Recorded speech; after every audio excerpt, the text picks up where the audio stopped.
منصب بھی رب نے دیا, بے شک. نیکی بھی اللہ نے دی, تم کچھ نہیں تھے. بات یہ ہے کہ اب اس بات کو سمجھیے کہ جو سمجھانا چاہتا ہوں, اللہ نے صلاحیت دی ہے نا, آپ کریں, لیکن آپ یہ سوچیں کہ یہ میرا کمال ہے, یہاں پر بندہ برباد ہو جاتا ہے.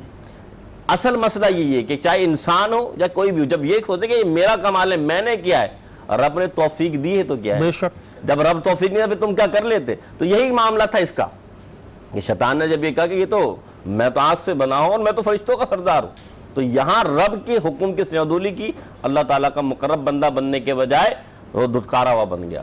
پھر ایک اور بات جو آپ کو سمجھانا چاہتا ہوں کہ اللہ تعالیٰ قرآن میں واضح فرمایا, جو دوسری آیت میں نے آپ کے سامنے رکھی, کہ اللہ پسند نہیں کرتا, محبت نہیں کرتا جو تکبر کرتے ہیں. اب تکبر ہے کیا, تھوڑی سی اس کی وضاحت کرنا چاہتا ہوں. دیکھیں, تکبر سے مراد یہ کہ اچھا پہننا, اچھا اوڑھنا, اچھی گفتگو کرنا, یہ تکبر نہیں ہے. لیکن اس چیزوں کو دیکھتے ہوئے دوسرے کو کمتر سمجھنا, دوسرے کو حقارت کی نگاہ سے دیکھنا, دوسرے کے ساتھ زیادتی کرنا اور دوسرے کو سمجھنا. مثال کے طور پہ اگر آپ کے پاس 2 پیسے آ گئے تو آپ اس طرح لے لیجیے کہ اگر گاڑی والا کسی رکشے والے کو دیکھے تو کمتر سمجھے, رکشے والا کسی گدھے گاڑی والے کو دیکھے تو کمتر سمجھے, گدھے گاڑی والا کسی پیدل چلنے والے کو دیکھے تو کمتر سمجھے. تو یہ ہر لمحے ہر کسی کے زاویے سے تکبر ہو جاتا ہے. تو اب اسی طریقے سے معلوم یہ چلا کہ جو شخص اپنے آپ سے کسی کو کمتر سمجھے گا یا اپنے آپ کی بڑائی بیان کرے گا, یہ تکبر کے زمرے میں آ جاتا ہے. تو اللہ تعالیٰ ہم اس سے محفوظ فرمائے. اب اس کی مثال کے دیتا ہوں میں, حدیث پاک میں آتا ہے کہ جو تکبر کرتا ہے اللہ تعالیٰ کیسے اپنی نظر رحمت اس سے موڑتا ہے. میرے آقا علیہ السلام فرماتے ہیں کہ وہ شخص جو تکبر کرتا ہے وہ جنت میں نہیں جا سکتا.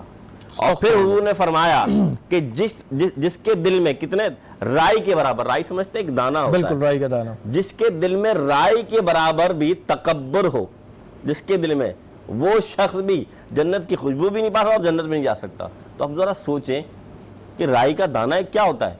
تو اتنا تکبر کرنے والا بھی اللہ تعالیٰ کا مقرب نہیں بن سکتا, اللہ کے قریب نہیں ہو سکتا. اللہ تعالیٰ اس سے نظر رحمت پھیر لیتا ہے.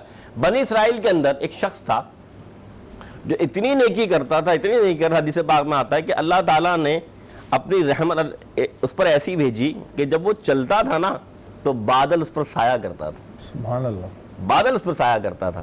اب لوگ حیران کہ اتنا نیک, اتنا پرہیزگار کہ بادل سایہ کرے.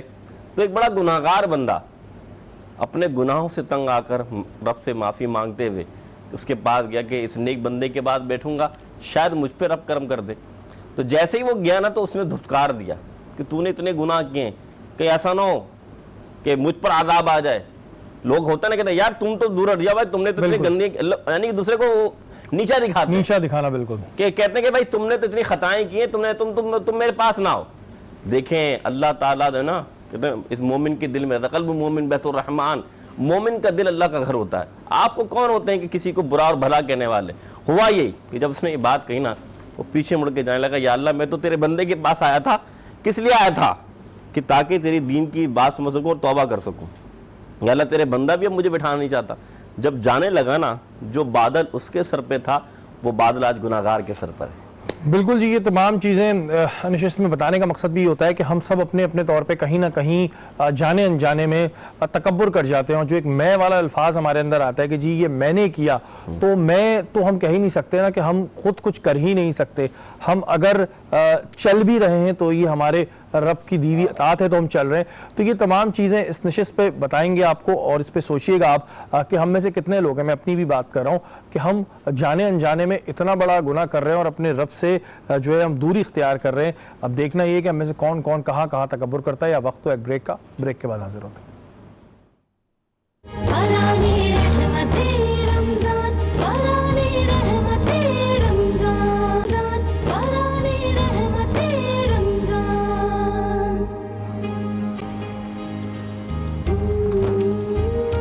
باران رحمت آج نیوز کی ساری ٹرانسلیشن میں ایک بار پھر آپ کو خوش آمدید کہتے ہیں, اور اس وقت ہم موجود ہیں صوبیہ کے ساتھ. السلام علیکم. وعلیکم السلام. صوبیہ کیسی ہیں آپ؟ اللہ کا شکر, آپ بتائیں. میں بالکل ٹھیک ٹھاک. آج کیا بنا رہی ہیں آپ جناب, یہ اچھا, بتائیں. جیسے آپ کو پتہ ہے کوارنٹین, آئسولیشن, بالکل باہر کا کھانا بڑا مس کر رہے ہیں ہم, وہ بھی دعوتوں کا.